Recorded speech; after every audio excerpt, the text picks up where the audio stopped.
ស្ថានទូតសហរដ្ឋអាមេរិកប្រចាំនៅកម្ពុជាបានប្រកាសនៅថ្ងៃទី10ខែតុលាឆ្នាំ2025នេះថាដោយសារតែមិនមានការព្រមព្រៀងលើការចំណាយថវិកាគណនីបណ្ដាញសង្គម Facebook របស់ស្ថានទូតអាមេរិកនៅភ្នំពេញនឹងមិនភឿបច្ចុប្បន្នភាពជាទៀងទាត់នោះទេរហូតដល់ប្រតិបត្តិការទាំងស្រុងត្រូវបានបន្តឡើងវិញលើកលែងតែព័ត៌មានសុវត្ថិភាពនិងសន្តិសុខបន្ទាន់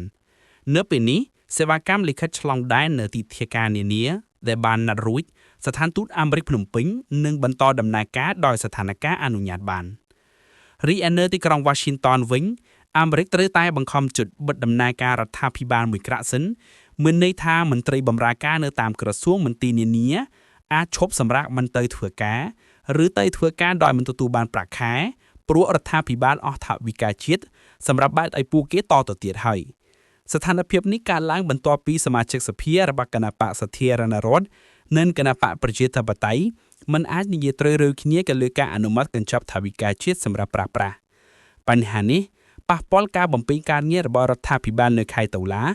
ឬអាចនឹងបន្តទៅមុខទៀតបើបញ្ហានៅតែដោះស្រាយមិនចេញដដែល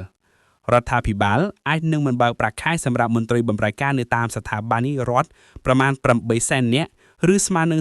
40% នៃមន្ត្រីរដ្ឋាភិបាលសរុបនៅទូទាំងប្រទេសអាមេរិកដែលធ្វើការអត់ប្រាក់ខែជារឿយពល